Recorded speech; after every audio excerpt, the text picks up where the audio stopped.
Hello, hello. I hope the music and the voice are finally fixed.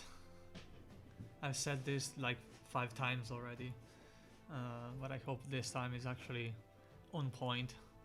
Because I keep changing the gain on my deck.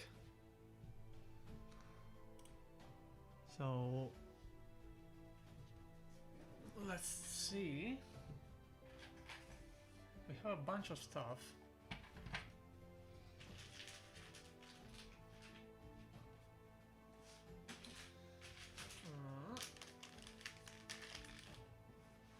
There we go. Yeah. It's super heavy.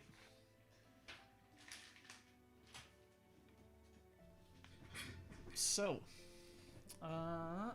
what do we have today? So, for today, we actually have two things. The first is probably the worst one to ever happen to this stream. And thank you, Fujifilm, for still cucking me.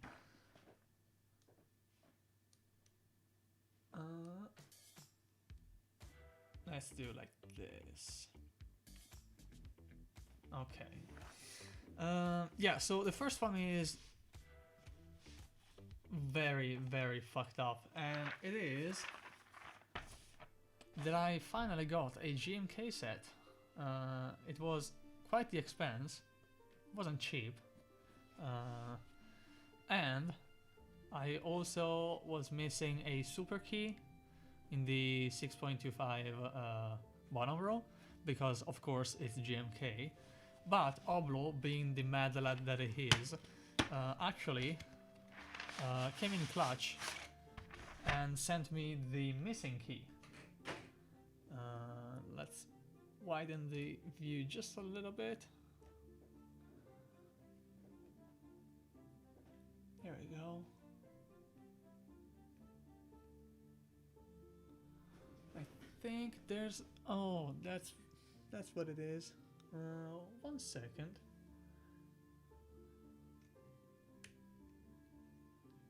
So it's a Fujifilm moment where the pre-AF is off, because of course. That's why it wasn't focusing properly. There we go. What? Proper focus? Crazy. Anyway, yeah, so I finally got a GMK set that I paid for. It looks nice. The colors are nice. I was missing this key, so I emailed Oblo and I asked for the missing key. And he actually shipped it basically the same day that he received the email. So shout out to Oblo for being a mad lad. So we have the GMK set that we're gonna be using for the Alveus. And it's gonna be quite an interesting match. I think when I built it, it was actually using the same set, but the set was Densus set. Fujifilm still doing the sussy.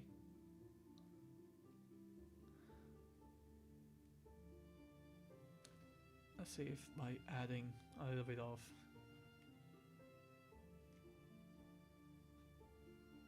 no. Fujifilm being Fuji.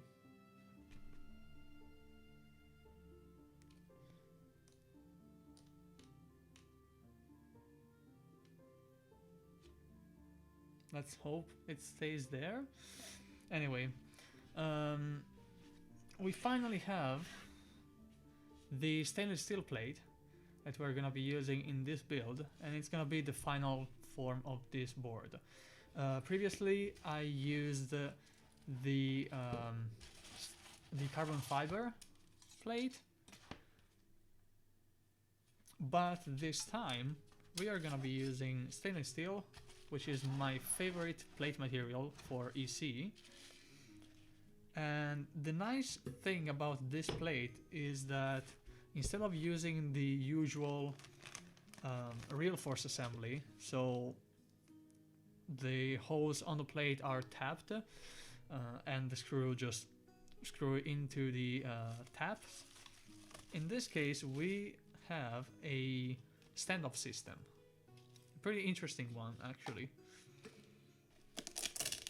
So just as a reminder,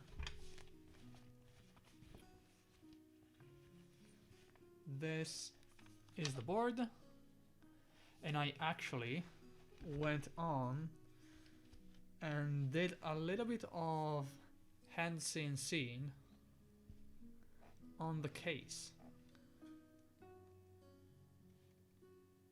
because originally the menu for the prototype actually tapped the bottom case, so I went on and did a little bit of hand CNC. No, it's not MX propaganda, Bogus. It's EC propaganda, actually. I mean, it kinda is. But, shh. You saw nothing.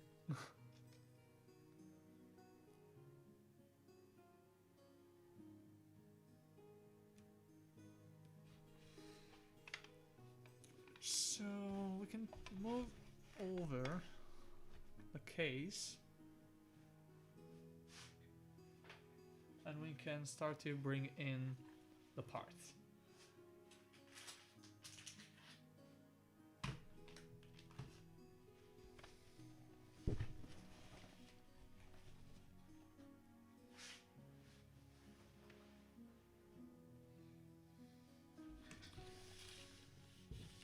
There we go. We have OEM 45 gram domes, sassy springs that I'm not sure where are from. Densos probably can enlighten me on that, because I think those are the springs that the board, oh fuck, the board actually came with. Tragedy occurred. Mission failed.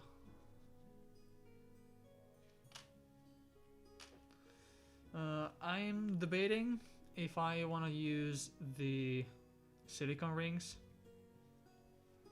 or not. I already have them removed because I went on and cleared the domes, the springs, the housing, everything, because Densos used some kind of lube for the springs and it was kind of messy, not gonna lie.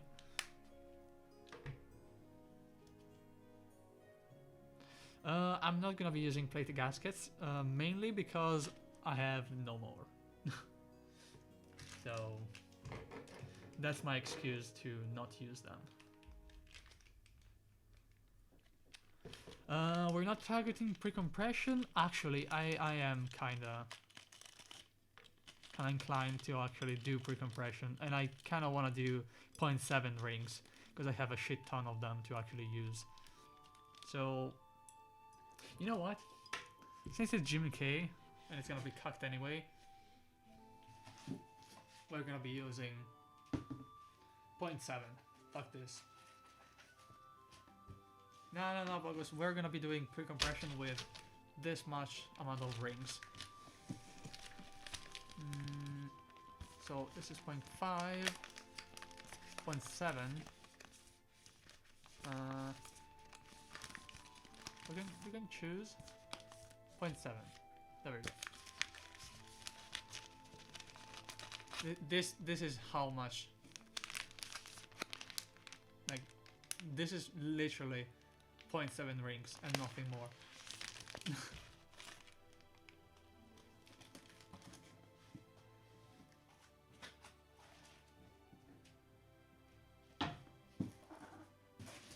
There we go. Yeah, we're gonna be using 0.7, fuck it. Why not?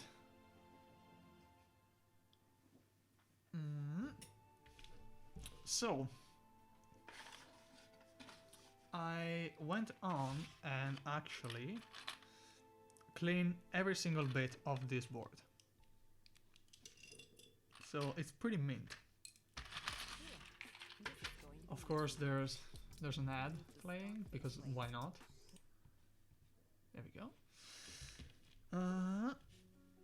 So first thing, we're gonna be putting the housing in the plate. It's gonna be quite easy.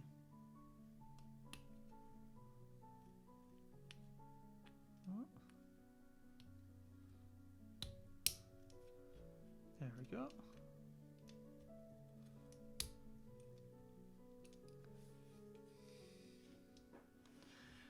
Are the standoffs paper tape?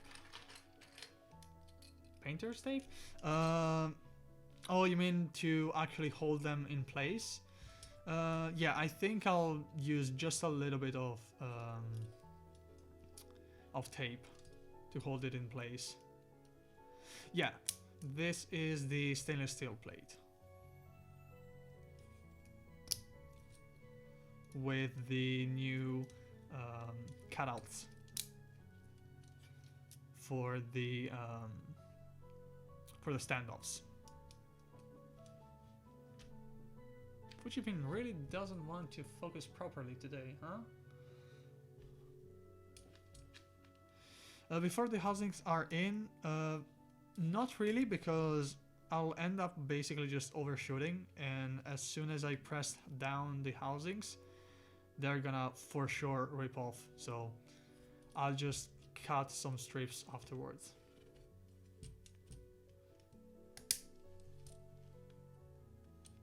Yeah, instead of the safe lock with a C, because of course we have screws and inserts, along with a banana, a cupcake, and an apple. I think it's a sandwich? Yes.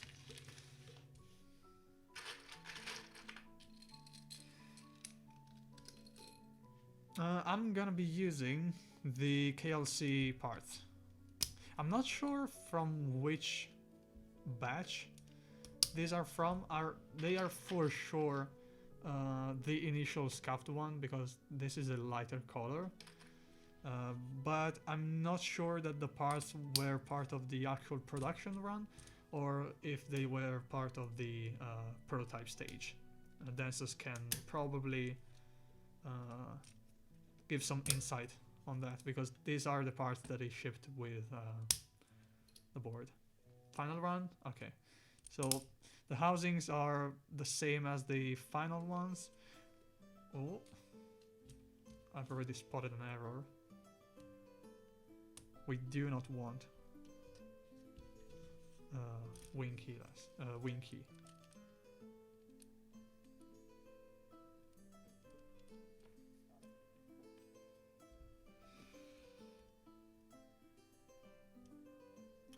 Yes, it will give us the compression, but I wanna be over the top and pre-compress.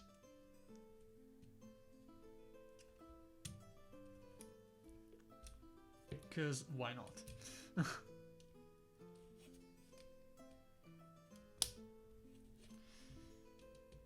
I've used the same approach with the FC660, and it was very drastic. Like, I used the OEM domes and parts. I didn't even swap out the housings, because for example in the HG that I built last time, I said that I was gonna be using the purple sliders for the spacebar and for the 2Us, but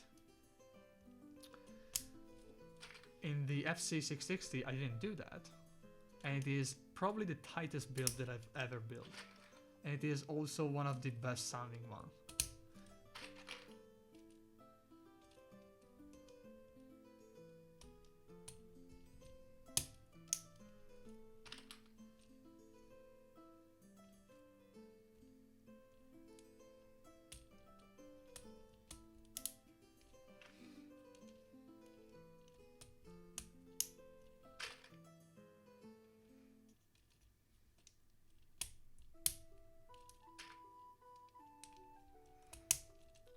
gonna take a while.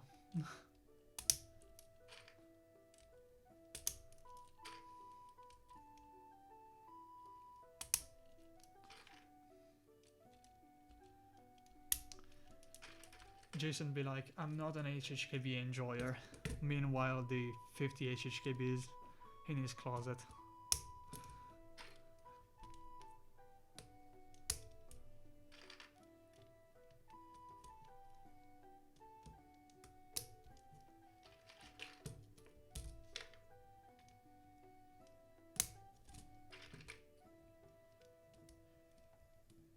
Also,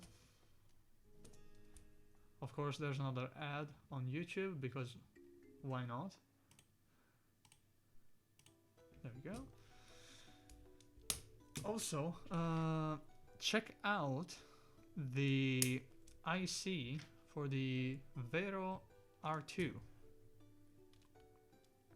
That is a true HHKB layout designed by Jason, aka Alchemist Keyboard, the same true mad lad that brought to you things like OGR, ISOGR,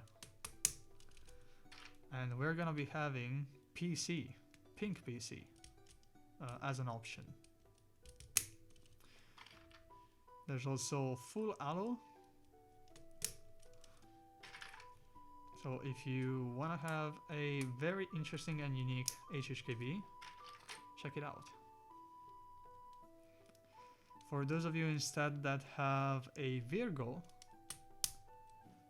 designed by FLX and run by Antipode, we have a EC conversion kit that is in testing right now. There's also an IC in their server.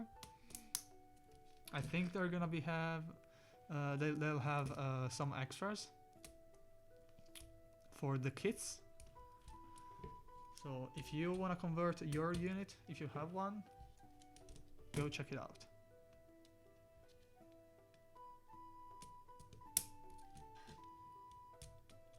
There are gonna be some interesting boards coming up with EC support. Some of them have been in works for probably more than 6 months. They were not prioritized. Yeah, the Vero is actually a very, very nice alternative to the Evija. Not in terms of design, because it's quite a bit different, but if the goal was to have a PC HHKB, that is definitely a thing to consider. And RIP to all the people that got cucked by Nox. If you had any issues with him, please consider reporting to the authorities for your region if you can't get a chargeback.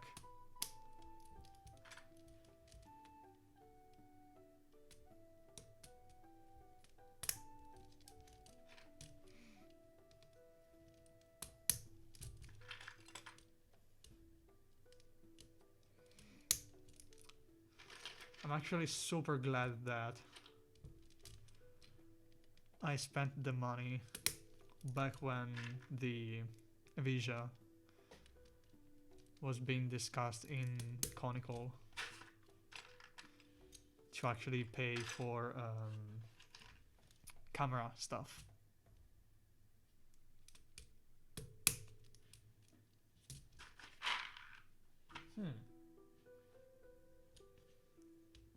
It appears that I am missing 1 new housings.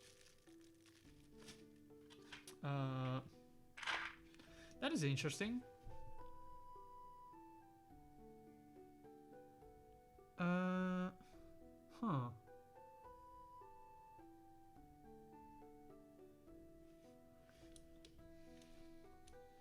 So those are the stabs. This is the 2U with the flat side, So I'm missing 2 1Us. Huh. This is the stepped caps lock that I can move around. Huh. Stay tuned, because I think I lost it in the sink at this point. Be right back.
Okay, so I majorly fucked up, and it seems like I've lost a housing for whatever reason.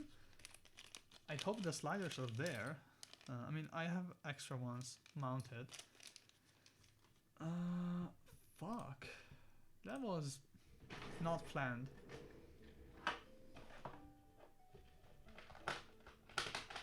I don't know how the heck that happened. So I'll take out things here. Oh, I have like 6 boxes, but still. That means that either I lost the sliders too, or I don't know what happened, to be honest. So here we have a 0.5 ring that we're gonna be removing. This is part of the testing batch. So I have a little pouch with stuff ready to go.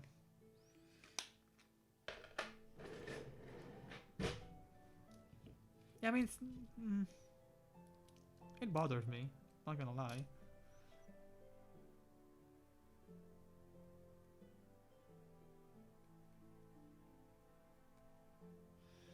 They're gonna pop up like in 2 weeks.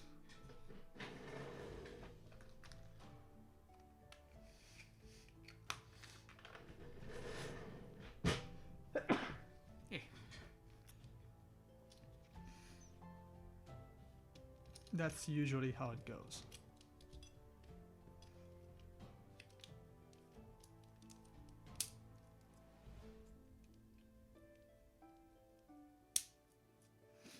There we go.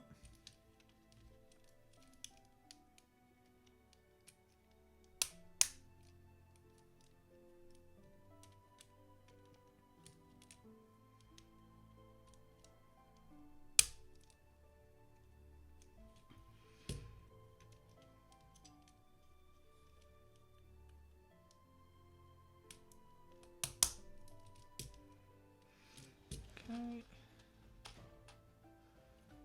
For the 2U.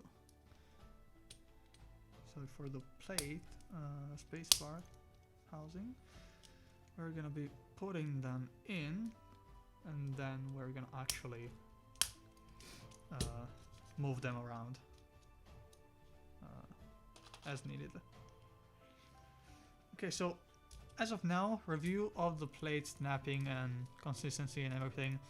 Once the housings are in, the tolerances are actually quite good, but I think maybe a little bit of sanding in the menu on this side and this side is slightly needed.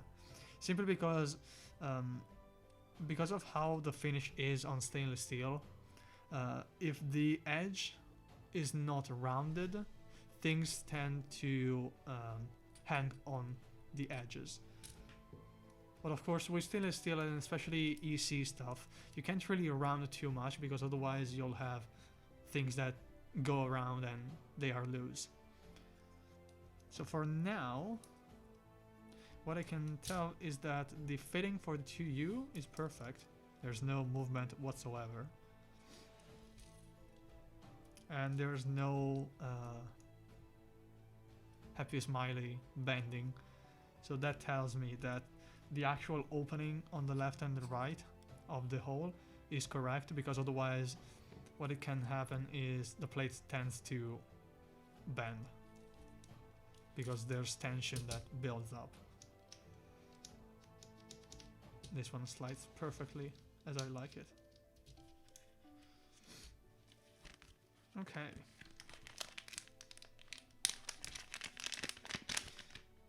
We're not gonna be using the crowned ones.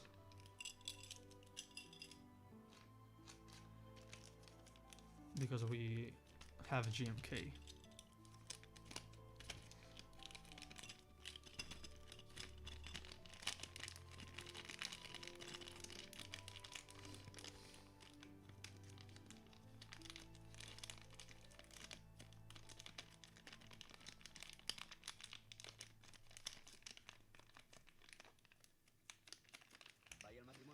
Okay.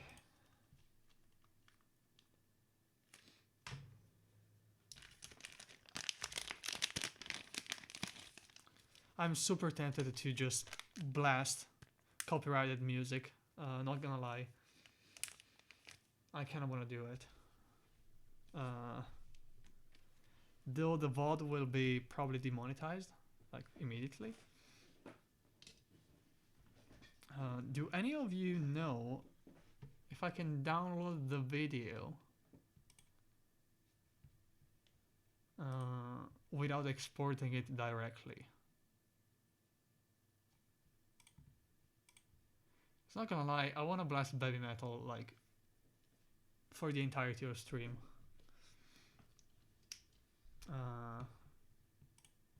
An alternative thing can be recording the stream locally. But I gotta check if I have enough space for that. Let me check output.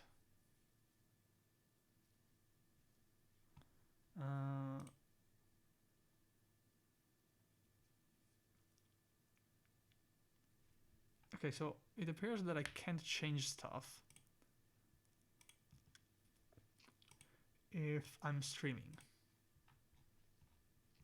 So for this, you know what? I'm gonna blast baby metal, and it is what it is.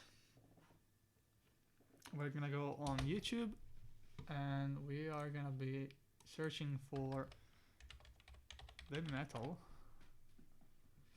and find a playlist.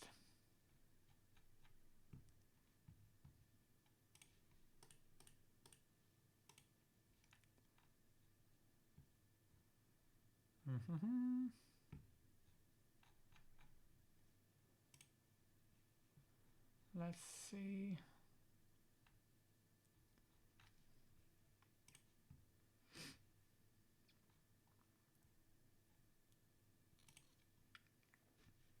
Or actually a mix. Okay.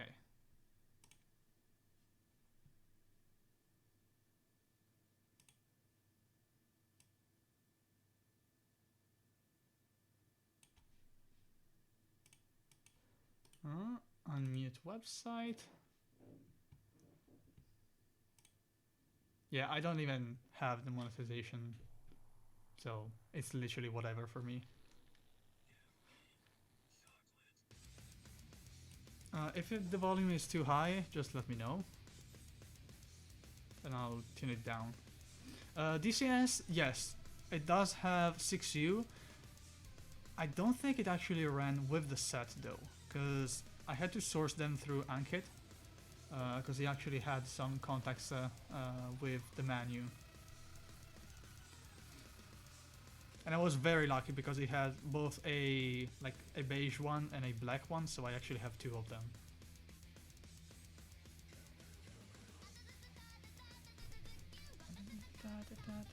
Cute.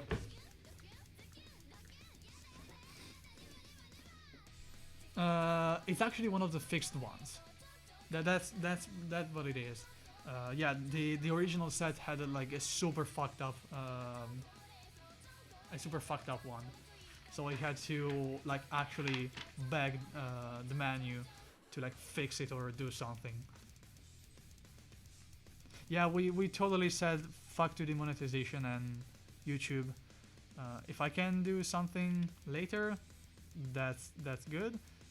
If not, whatever. I'm gonna take pictures of the board, so that's gonna be plenty.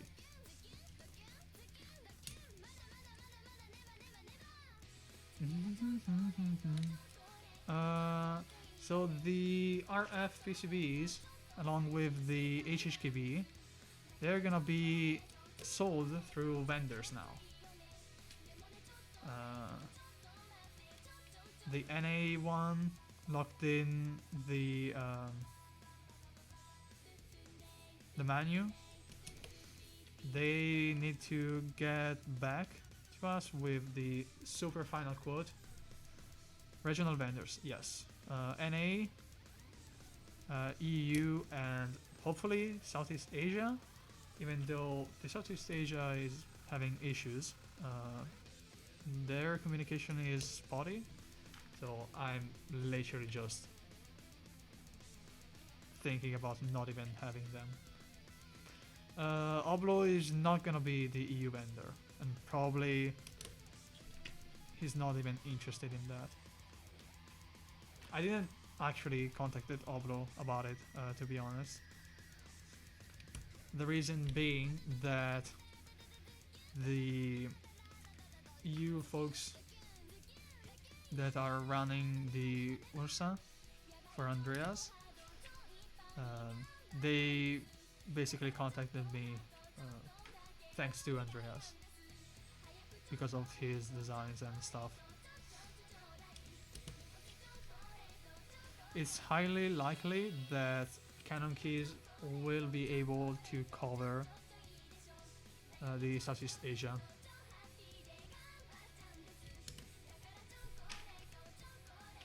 Because they have contacts there that they can pull strings for.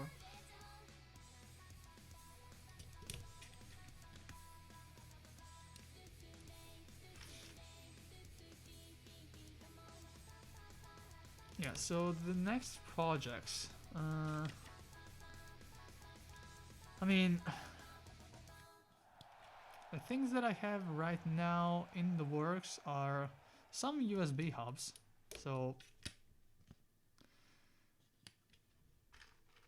you'll probably see some USB hub board equipped in the future. And of course there's an ad. Thanks EasyJet for your ads.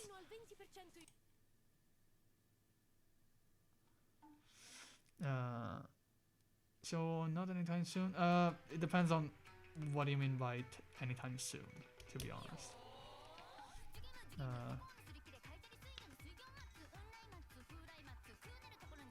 Yes, we have Type K. Type K, I'm not even sure how Probably, probably may we can probably have something. I'll have to check in because Canon Case has a lot of projects in the works now, like internal ones. So they of course need to prioritize their own stuff. But I'll check. For Type K, I'm not really sure how Kevin is gonna be handling the kit. Because of course the boards now are sold. So there's not like an extra sale that I'm aware of. So I gotta check how he intends to actually sell the kits, to be honest. Another one, it's Lilium, but I think Lilium is far away.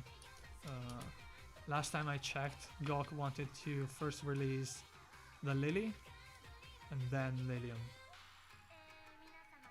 But the board is actually basically done. We're gonna be leaving the stabilized keys, not the 1U, because I'm not a believer in the lobbing of 1U.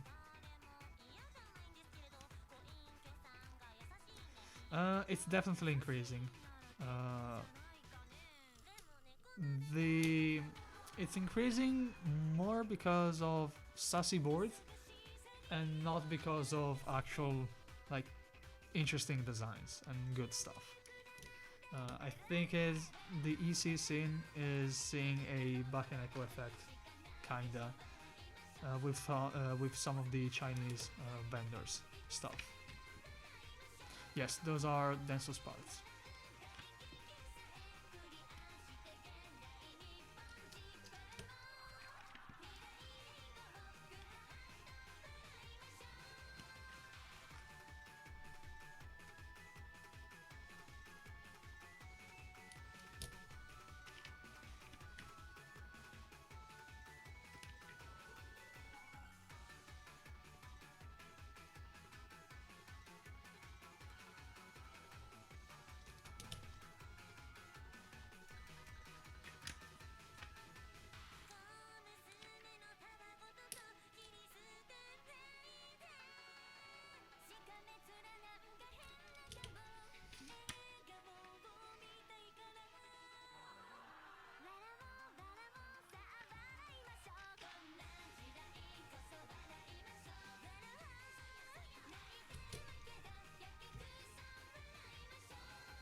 And that will mark probably the 4th time that you rebuild this board in the span of literally less than 2 days. Right? Because I counted 3 and you stopped the report to 3. So I don't know if you actually unbuilt it in between. The meet and greet.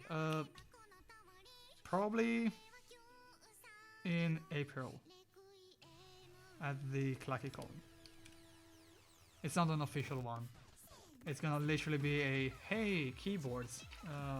They type nice, and I'll just leave afterwards.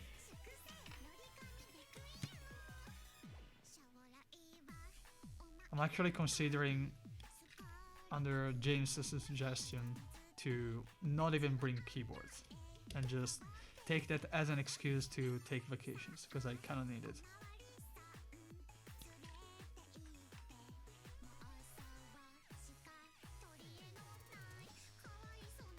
And I gotta be honest, he has a point.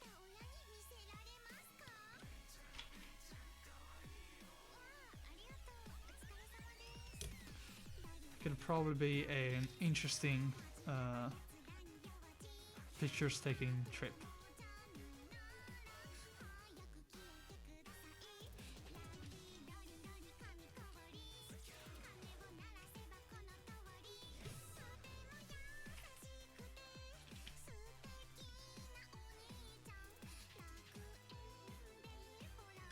I mean, I gotta fly there, so it depends. If I end up not taking it as vacation excuse, I'll probably bring the keyboard. Because being only like 2 days, because usually for meetups in Europe at least, what I usually do is, like, let's say the meetup is on Saturday. I leave on Friday so that I have like the full day to get to the hotel and everything. Then the middle day is meetup day. Then usually what I end up doing is either staying out with people from the meetup, because usually I go with people that I know, that I meet. That way I don't have the pressure to leave early to go to the airport. Then the day after, so that's gonna be the hypothetical Sunday. If I am in a rush, I'll actually book the morning tickets, because usually they cost less. If not, I'll just book it whatever during the day. Because at the end of the day, you always need to do the checkout by like 11 a.m. or something like that. So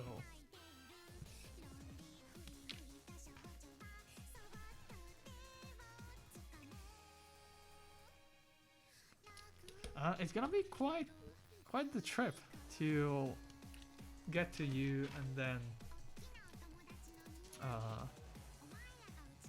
go towards Amsterdam.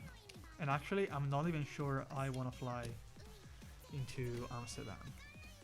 I'll probably just fly to Hanover. I gotta check the flights, to be honest. Because last time, at the previous ClackyCon, the plan was to use KLM as the airline.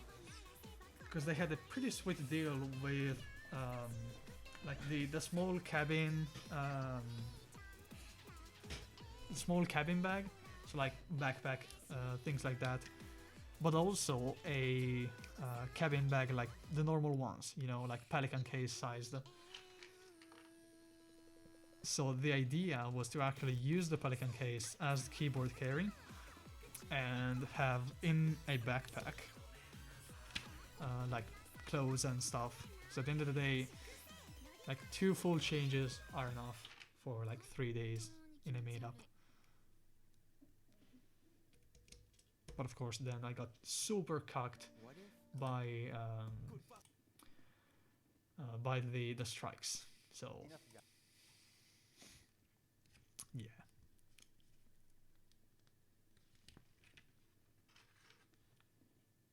I hope this time there are no strikes, otherwise I'm gonna burn down places.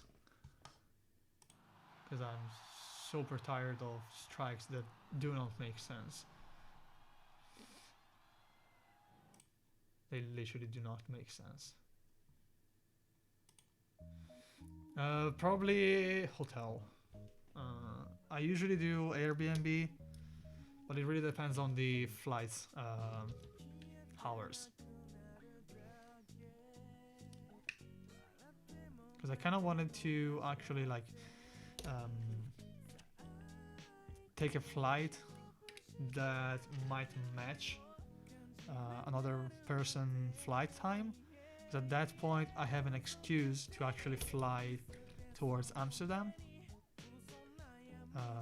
Because I love the trains around there, but the the ease of just getting an Uber is unbeatable.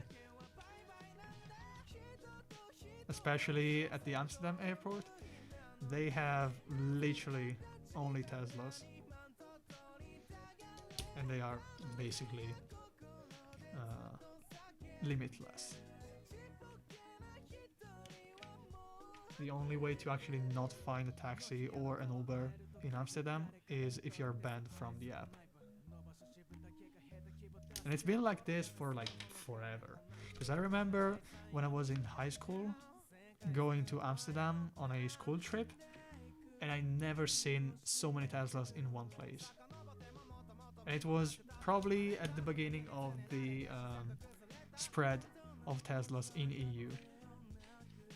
Because they spread pretty quickly up north, because there the green infrastructures, and by green I mean like charging places, they were pretty heavily marketed.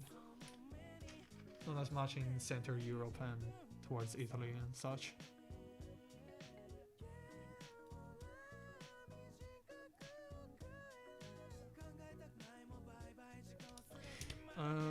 Yeah, I meant that I'm thinking of just going there as an excuse, and then go around, like go to Amsterdam a couple of days. There's this city that I'm not sure what the name is. It's like a sea view place that I went to when I took that school trip. It was super nice because it was very chill, but it was a perfect spot for military plane spotting. So you literally stay on the beach for like half an hour and you see a C-130 fly by, F-16.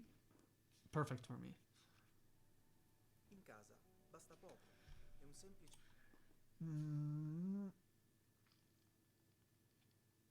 I gotta check the name of that place.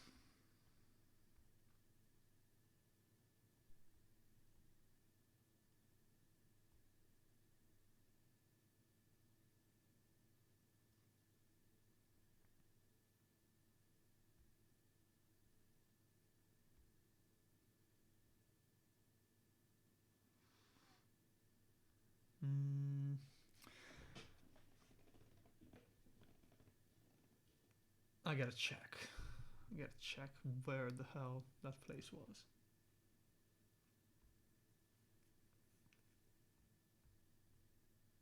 Yeah, I mean the transfer from the airport to the place, Bogus, is not super crazy.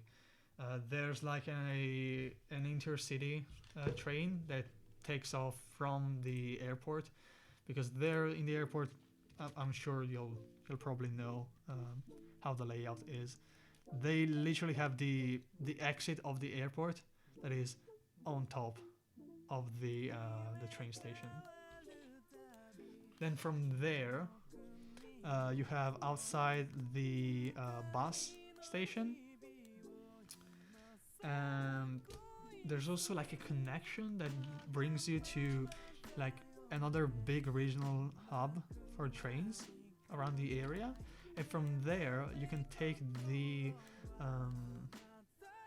like the local train system, the one that is like yellow and blue, that takes you basically everywhere.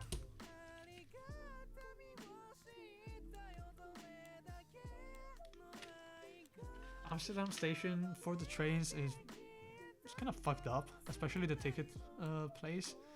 If you enter from the front, you gotta enter from the front and then go left, and there's like 50 different screens that tells all the same thing.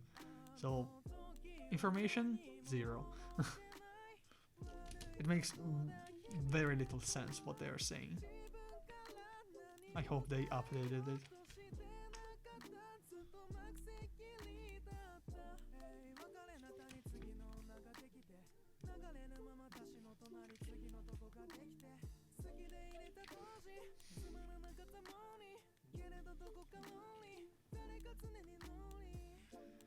Yeah, so that's the plan. Okay. I think now what I'll do is first loop this.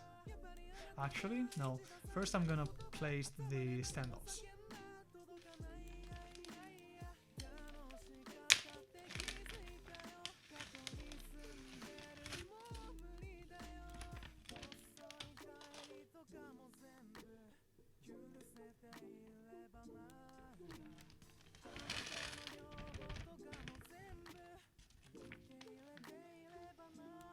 Okay.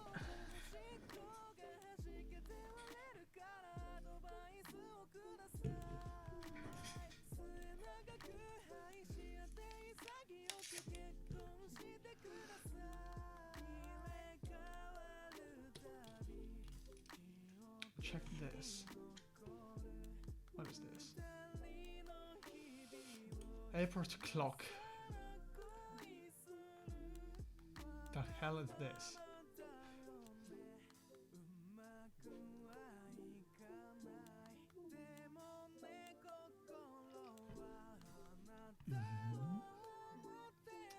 It's super fun. The two guys on the bottom left of the picture on the landing page, they are literally me. If I see some random guy do that.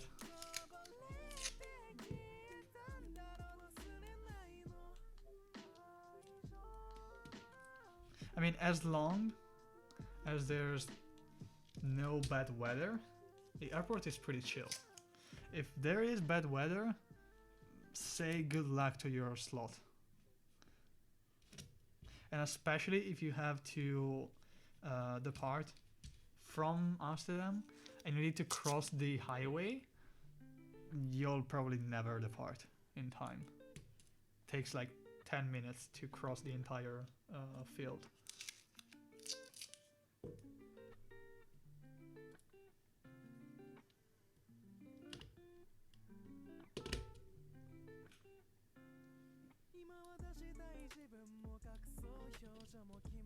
Yeah, so this is the plan. We placed the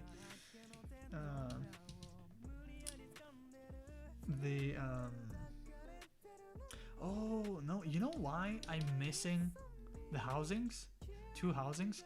Because the original Alveus was actually built with unified backspace. So this is where the two housings went. The more you know. Because I remember asking dancers to ship to me a split backspace.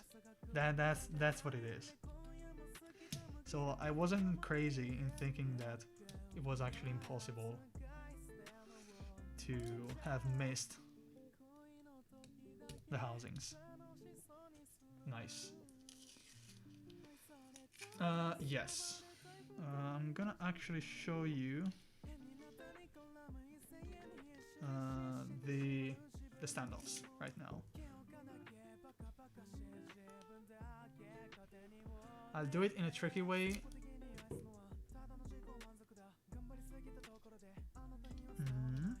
In a tricky way, and by that I mean by taking a picture with another camera, because I don't want to fuck up the focus on this one. So let me take a picture of this.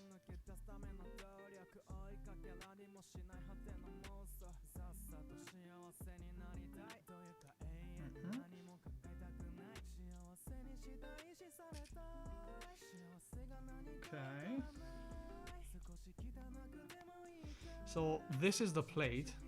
You'll see that there's an indent, and that indent matches the profile of the standoff.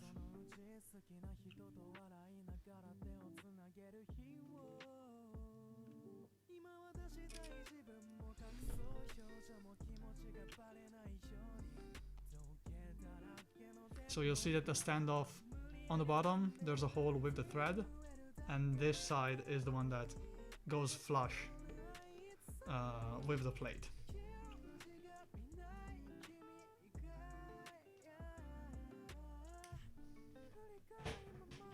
Oh, also bogus, this 35, perfect. With the 3D printed lens hood, perfect. I love 35mm. I would have preferred the 27, to be honest, just to get used to the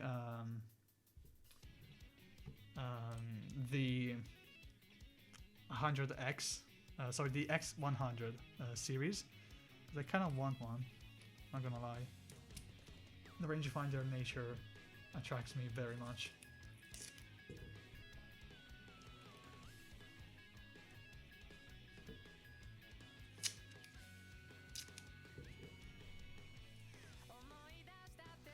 They're basically the same length at the end of the day. They're both f2. They both have, I think, the same number of flanges for the aperture blades. So the bokeh is basically the same.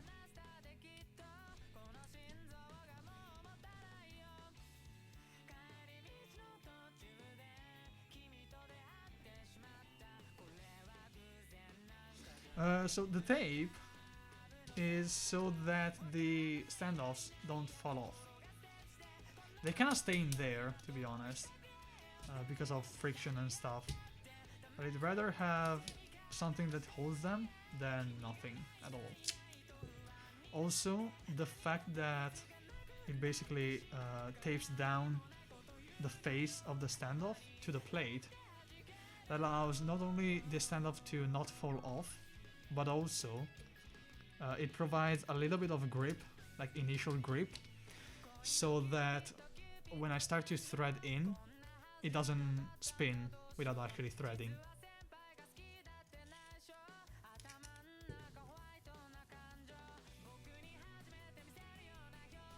Yeah, it's a nice thing.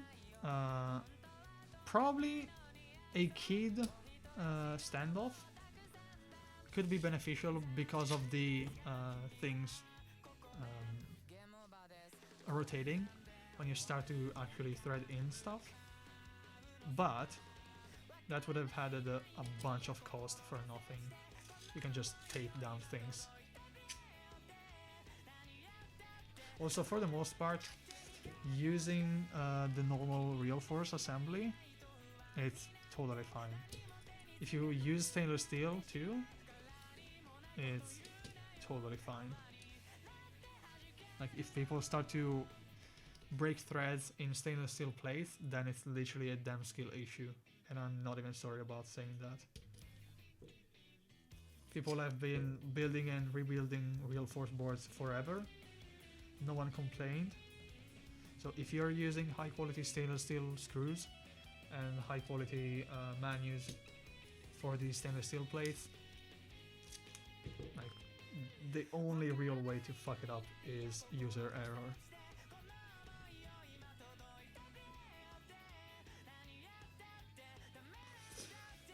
How does it mean in terms of strengths? What do you mean exactly by strength? So like buckling of the assembly, or like durability of the actual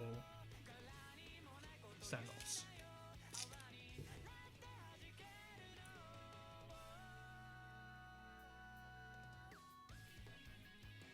The user is not always right, and actually on the vast majority of cases he's wrong, totally wrong. The user requires designers to do stuff, and then they either not look at the stuff that they asked for, or they blatantly not read it and just, hey, is this compatible with that? That's not how it works. Especially with people that don't have a PR team. Like, I'm sorry. I need to preserve that little bit of sanity that I still have left.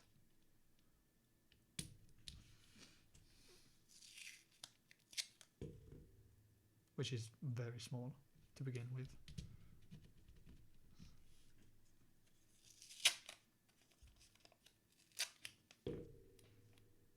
And we finally landed on our the first take video in the playlist. Nice. Took a while.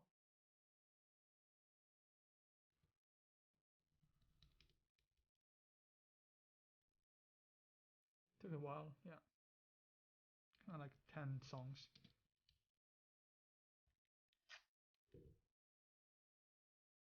But the playlist is kind of a banger, so I'll not complain.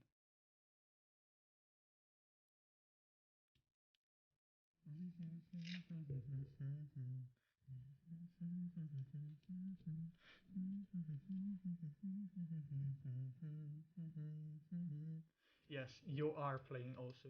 You don't know it yet, but this is not live. This is a pre-recorded stream, and I'm actually playing also in the background. I'm farming PPs. That's what I'm doing. Now I'll change scene, and of course, again, this is all pre-recorded.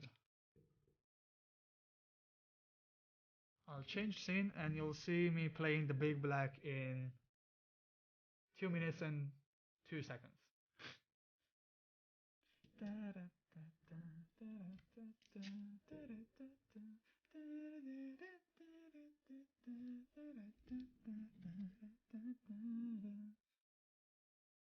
Yes, the Matrix is real. The finance bro and the crypto bros were right. We just got checkmate by Doge to the moon.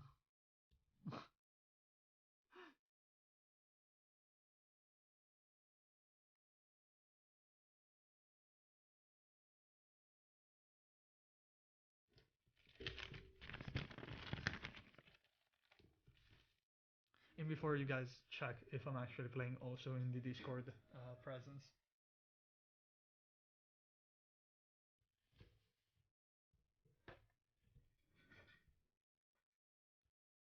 Okay, now it's looping time.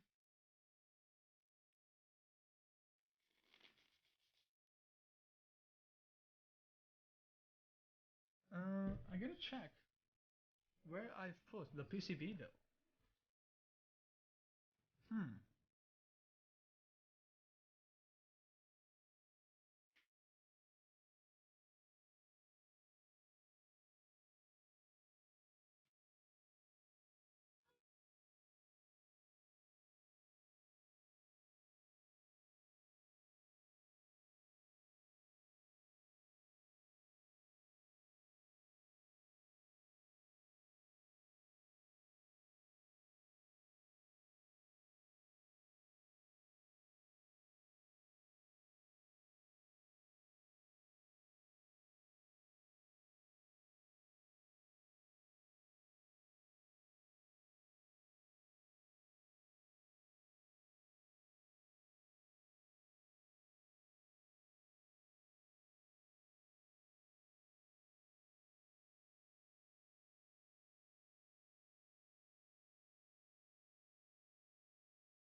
to spread out way too much, especially if you're doing top mount. In the type B that I built the first time, I used top mount. The plate was alu because it was a testing board. I really didn't like it too much the more I used it. I also used a 55 domes, so everything gets heavier and it's more accentuated. But I end up doing the hot dog mount, and it was perfect at that point. Still a bit too light, so the response of the board, the feeling wasn't right for me. But yeah, alu is not really for me.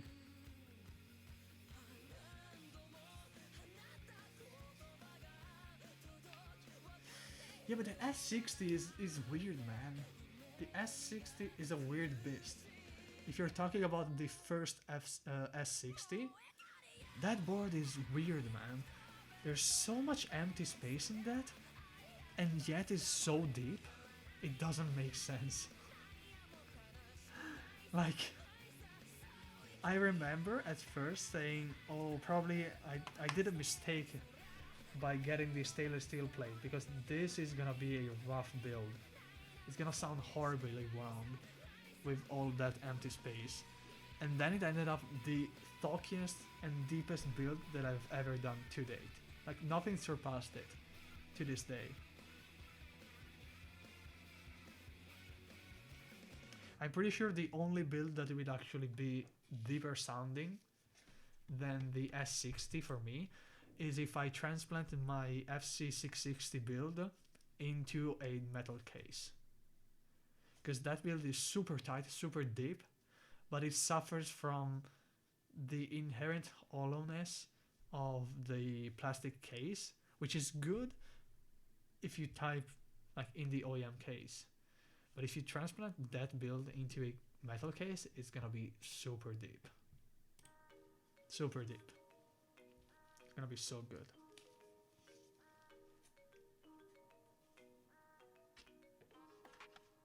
Oh yeah, another proof, 4 to U instead of 3.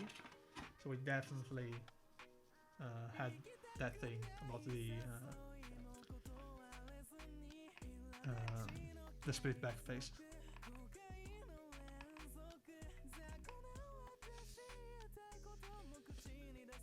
Okay, so I'll actually preload the silencing ring in the hole, so I can simply drop in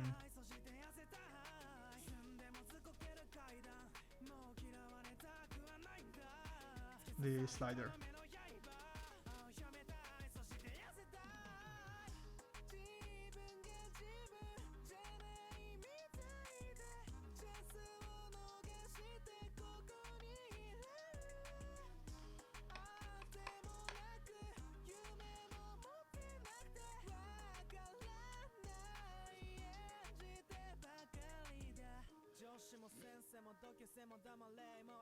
Okay.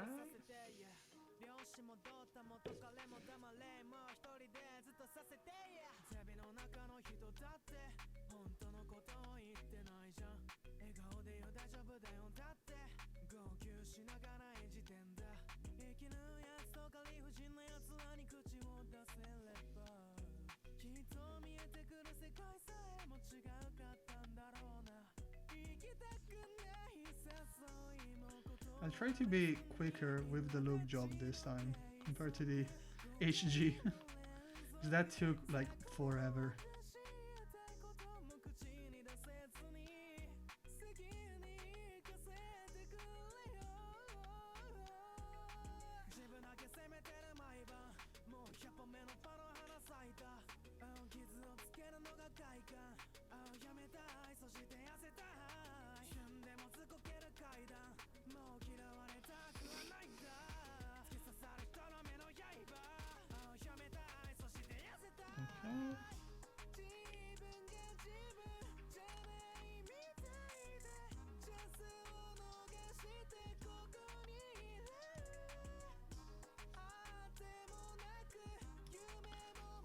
I gotta stop gunning keyboards, man.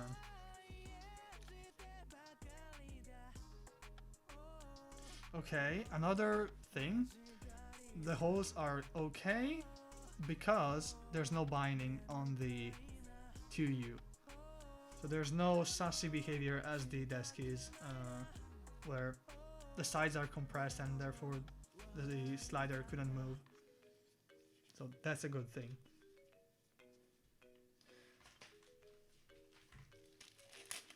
We're gonna be also repairing tissue to clean off the excess lube.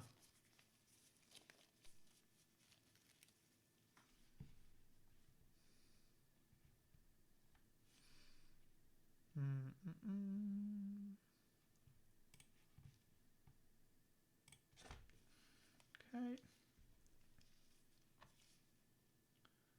Let's prepare the wire.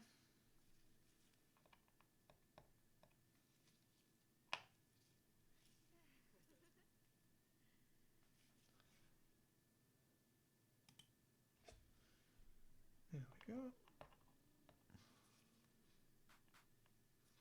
And put the lube in the clip.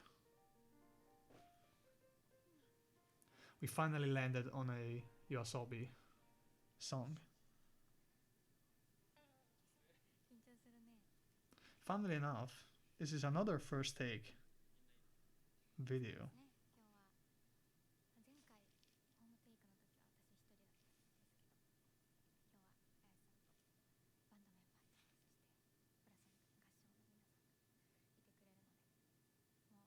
Okay.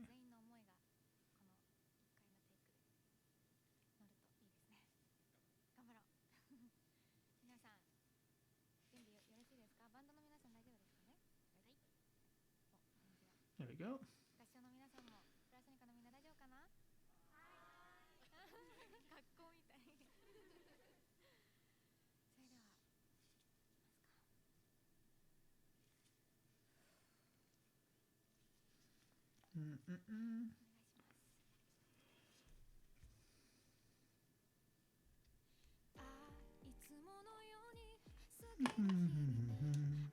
Fuck! I dropped the wire. God damn it.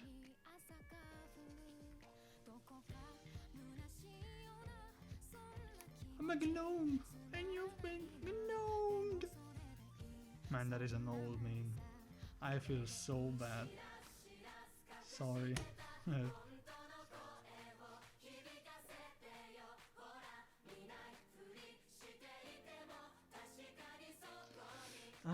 Do you have a recommendation for the newest PCB design you did? I'm trying to learn a bit from you, since I read that you're older than wait only 2 weeks before I start a new position. Probably. I mean, the design is kind of the same. Like it works, the previous one, so you can use it if you want to. So there's really nothing super different, to be honest. Part selection is improved in the sense that in a higher part count, it's more economically viable to actually use the newest parts. But I'm not really sure that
that's mainly for like, it is a thing that I always wanted to do, because my dad actually works for a Japanese company. They do like machinery, so like excavators and stuff.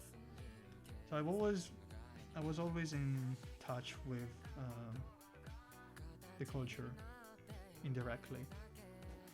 So when I started to actually work with people abroad, I mean, for English is not really a big issue. It's English, so there's not really any super complex and culture specific thing in business culture for English speaking countries. For Japan, if you work online, it's not really that present. There's like inherent requirement of knowing that little bit of courtesy in business practice in Japan. But I feel like they kind of appreciate it if you show that you actually know that.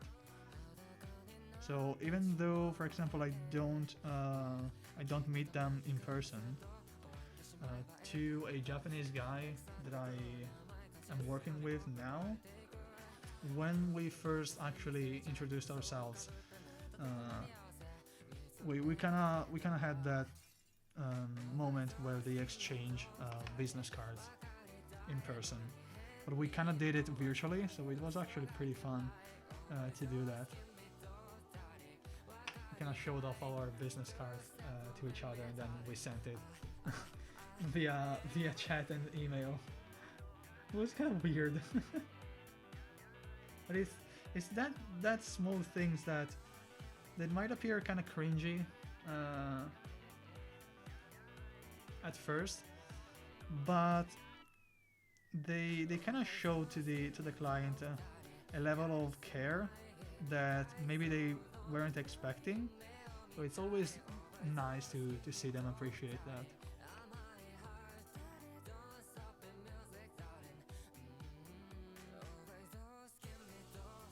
And to be honest, the Japanese business environment is probably the only one that I would probably have to pick up on, because again, pretty much all the rest of the countries, they basically had, through like colonizations and the use of English as their language during the like economic booms and etc. They inherently inherited the customs of English speaking countries, so like shaking hands and all of that. So there's really nothing to learn there, especially if you already work with people.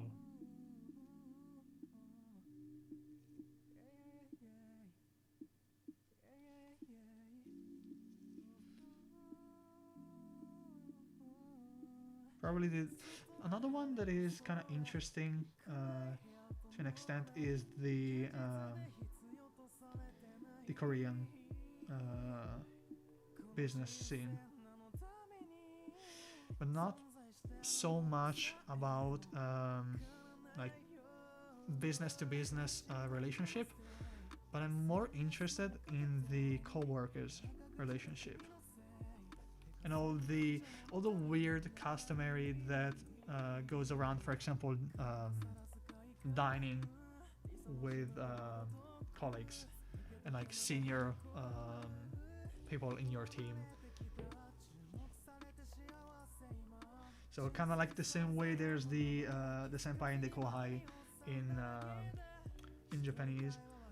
There are like some customs, for example, when pouring drinks and all of that, like you need to use two hands, you need to keep your drink cup lower than the receiving hand, based on who's the higher ranking person. So all of that is very interesting to me, and I know that for people that actually are used to that and they must do it because they live in Korea or in Japan, whatever.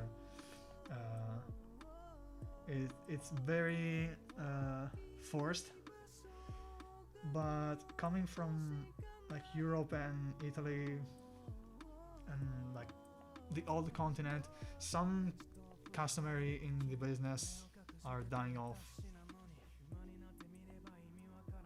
and they are taking with it that kind of like inherent like respect that should be present in all relationships, and I really don't like it too much. Like right now is just, oh yeah, don't worry about it, bro. Like I really don't like that.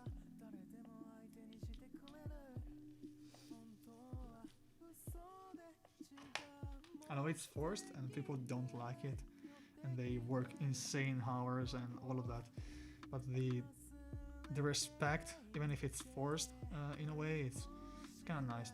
They teach some respect of everyone around you. So even small things like you don't need to, you don't have to be loud on the train. You don't have to like use loudspeaker. If you want to hear the music, you use headphones. Like basic stuff that should be like normal decency. They are dying off right now. So I can appreciate as an external person that has an external view, that level of silence and mutual respect, even though it's forced most of the times.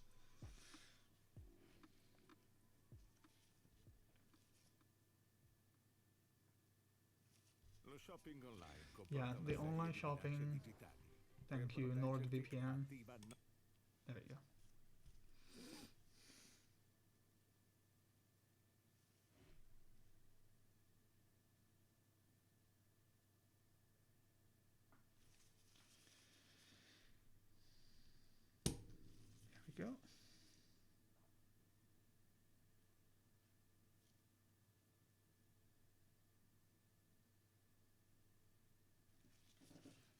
Okay.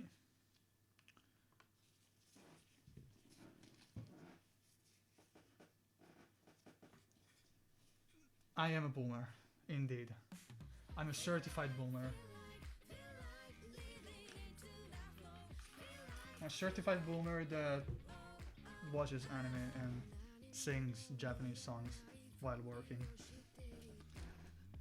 You know, if they did like an identikit for boomers, me.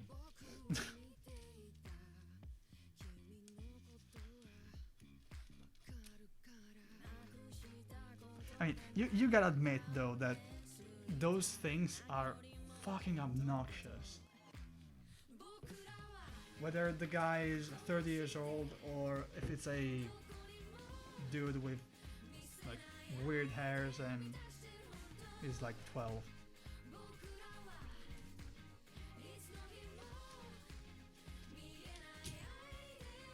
You gotta admit.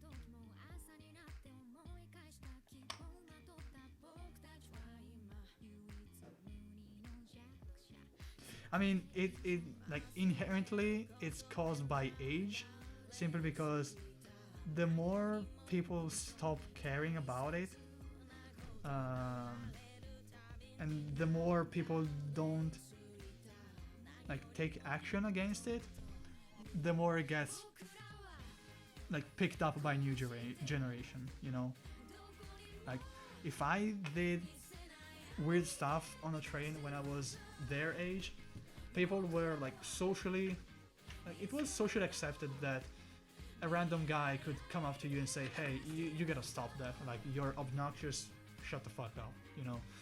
But now if you do that, oh man, you're gonna end up cooked. So that's an issue by itself, you know.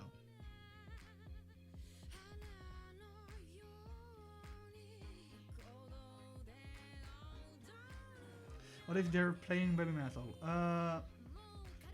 It goes the same way, to be honest. Like, I meme about it, but it's actually real. Like,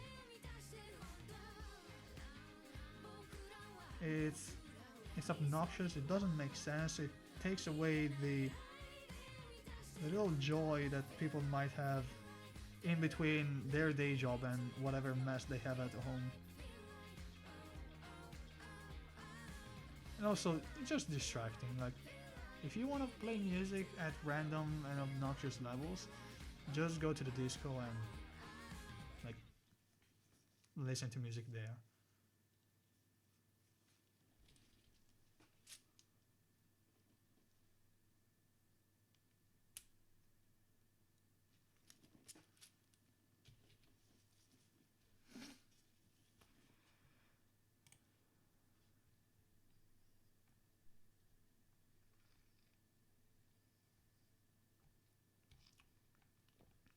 Let's see if we can find new stuff.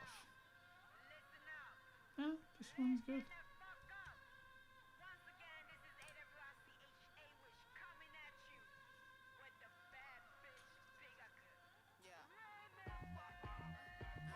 Oh yeah, I mean, it's not like no one is actually doing that. But now, like the average Joe, like he cares more about being good and just get home than being ganged by random 15-year-olds, you know? Like,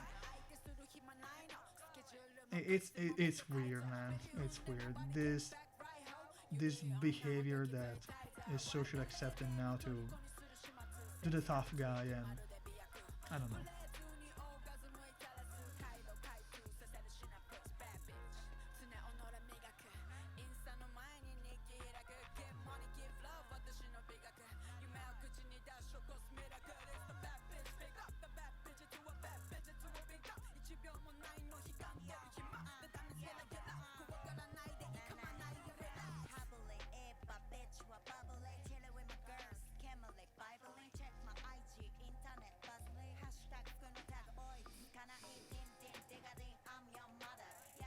Yeah, I mean, I'm not saying that you don't have to express yourself or anything like that, but you gotta be respectful of each other. Like that's that easy, you know. Also, like, folks, let's be real.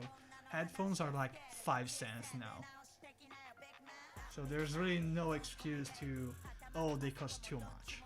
So you can literally buy a pair of Sony headphones like in ear that are €5 in any store, and they sound pretty fucking amazing. So there's no excuse, you know. There's literally just the I want to do that and I do that because I can, and you cannot stop me. That's it. That's the issue that I see. You know, that's what I don't like.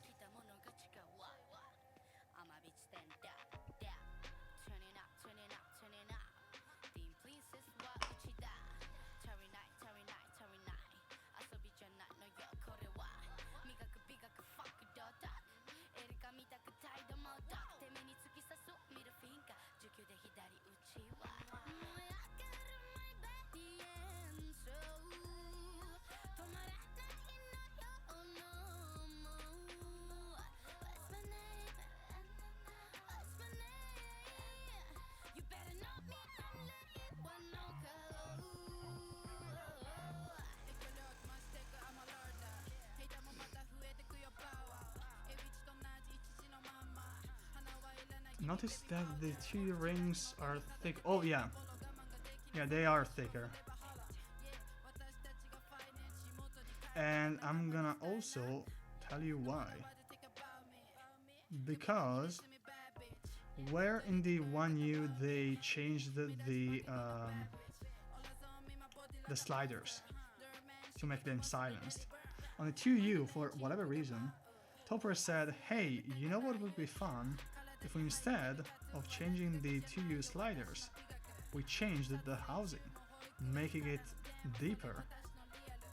So to basically accommodate for it, they use a slightly thicker dome. Sorry, a slightly thicker ring.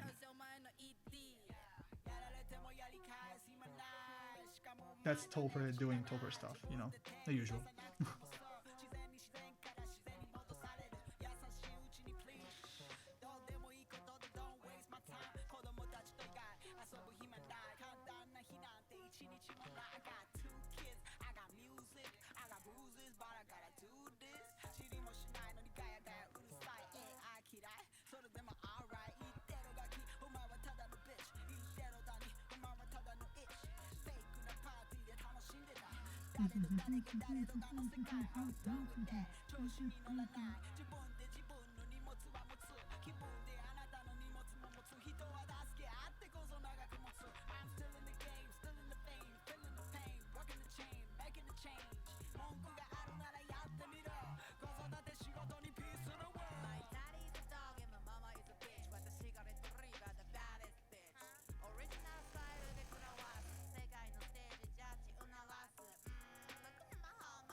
Okay.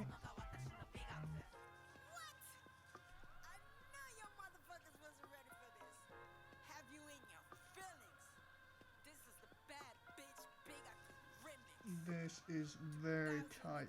God damn.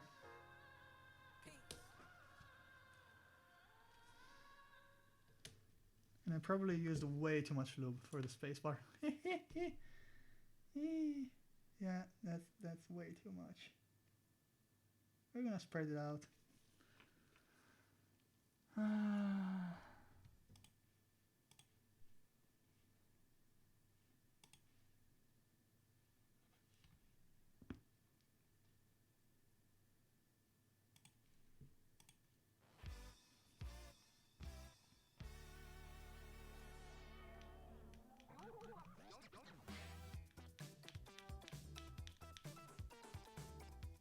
This is a banger of a playlist, man. I gotta probably pick up YouTube Music or like the premium thing. Because the shuffle is pretty lit.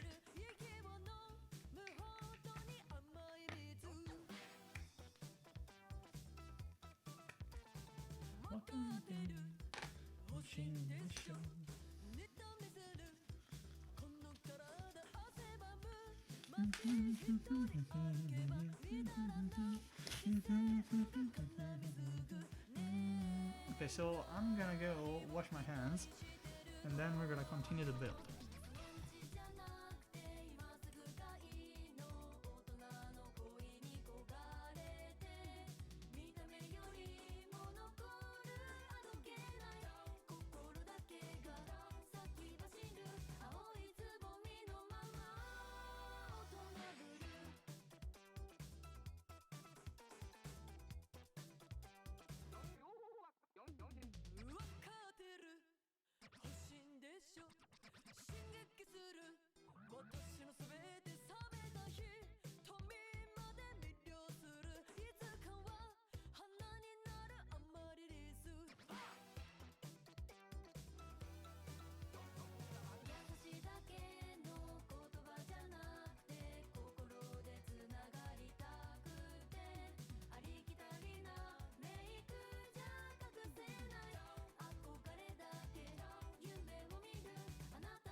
And we are back.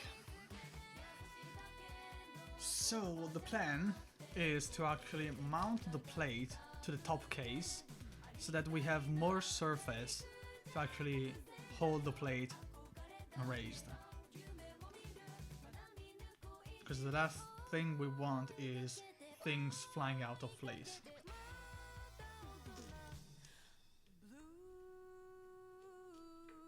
There we go.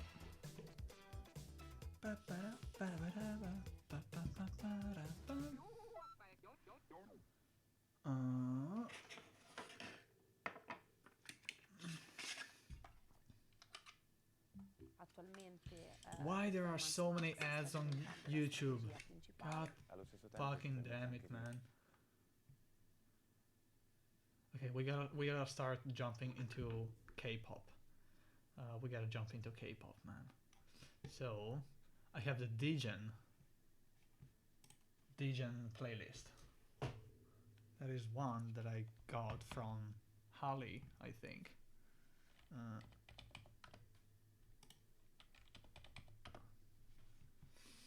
Let me find. Okay, we can start with Blackpink or Misamo. Yeah. Let's do this. Then go into mix. There we go. Perfect. Why there's Yoasobi Idol in it, I have no idea, but whatever. I didn't actually notice that big of a difference, to be honest. I noticed though that if you do that, but the inverse, so same silencing across the board on a non-type S, the 2U, if you really start to like have a feel for the thicknesses, you can kind of feel that it's off compared to OEM. But it's not really that critical, to be honest. Like it's literally whatever. Especially with the variation in the height of the dome, you probably wouldn't even notice that. Like if it was a very big issue, people would have picked it up way before, you know.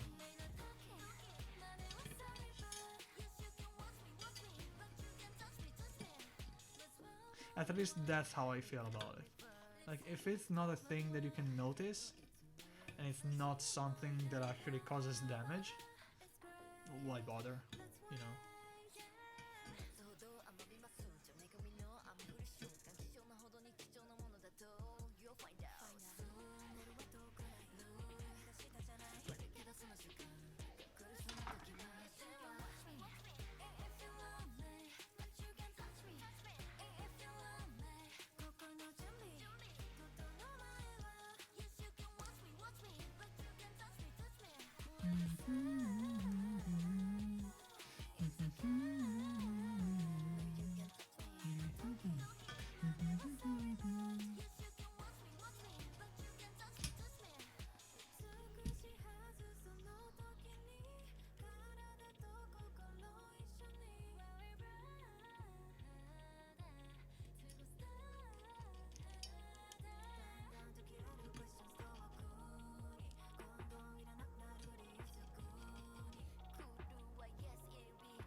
Yes, we are rebuilding finally the Alveus. This time is gonna be the final build.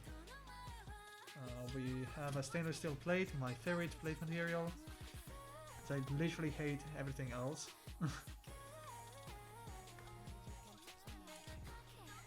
And this is gonna be the final form. Okay, so I think I'll actually place a couple of keycaps just to have the centering. Because I want to be sure.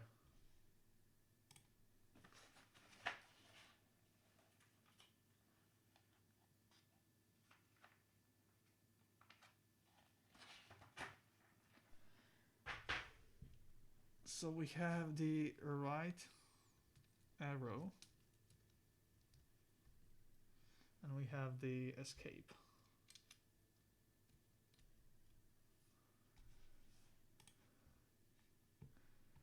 And of course we have a bazillion of different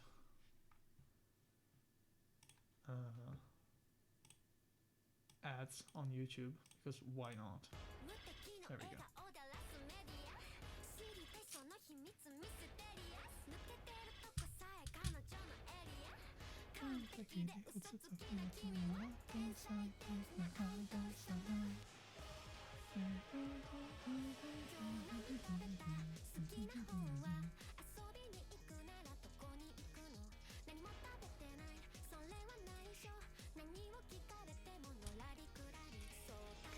So we can probably type down this and this.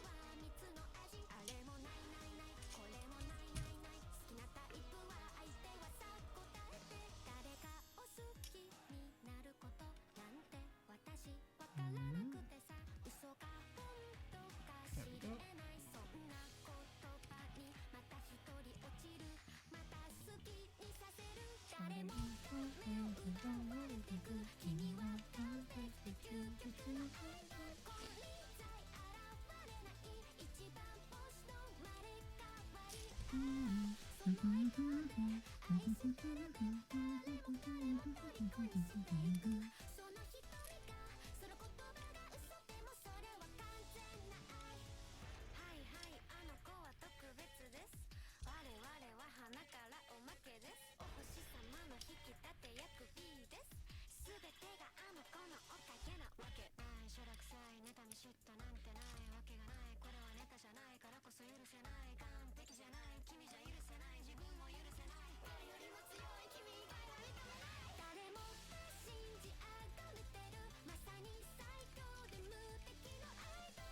Okay, we can tear it down.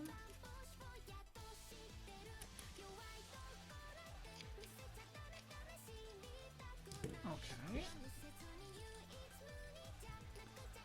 So now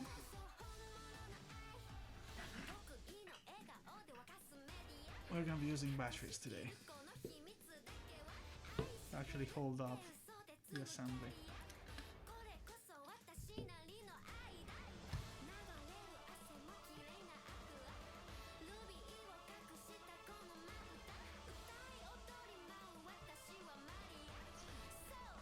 There we go.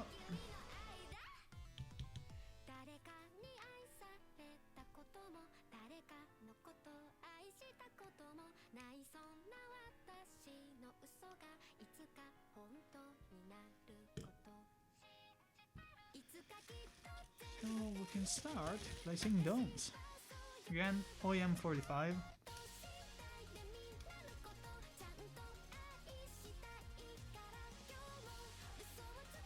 It's gonna be quite interesting because, as I mentioned before, when you have a thicker ring and the housing and sliders don't actually accommodate for it, the entire assembly shifts.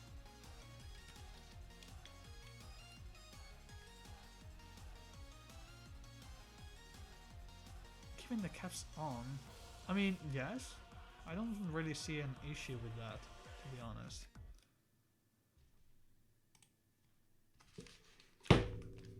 Like, I mean, it's easier to not have them, simply because then you don't have to raise the assembly too much, too high, to clear out the space under the caps. But it's purely whatever you can find around to actually raise the assembly. Like, that's literally it. It's non-critical, to be honest.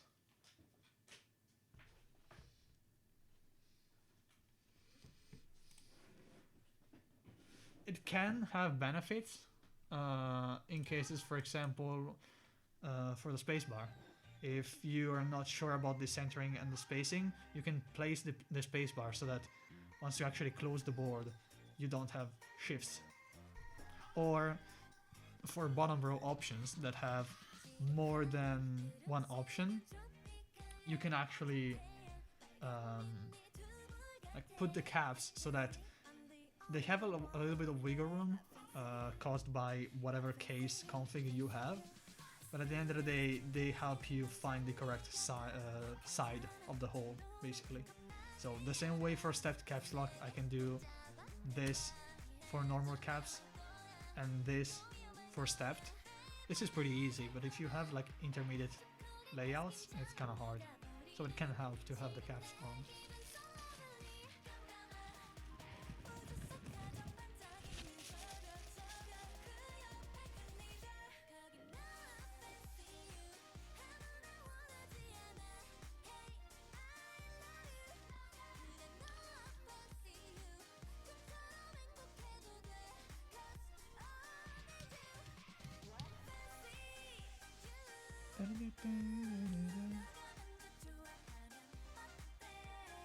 Fancy you. Fancy.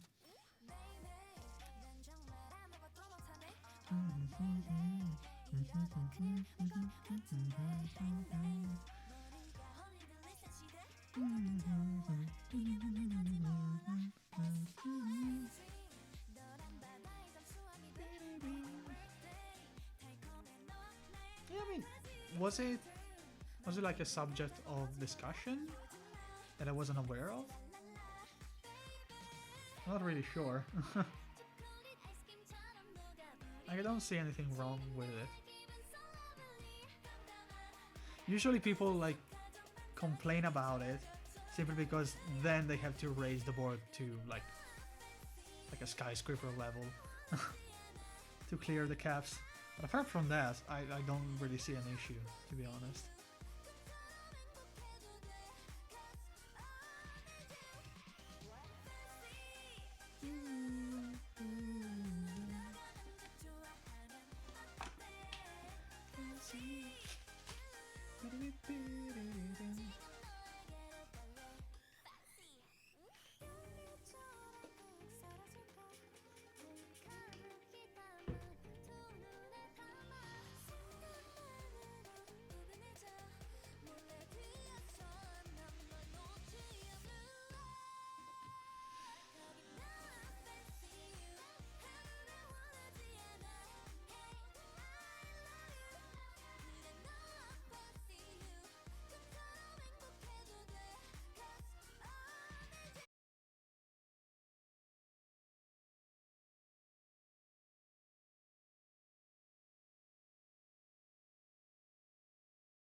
August, I think Jason is doing stuff. Because his reply rates are down.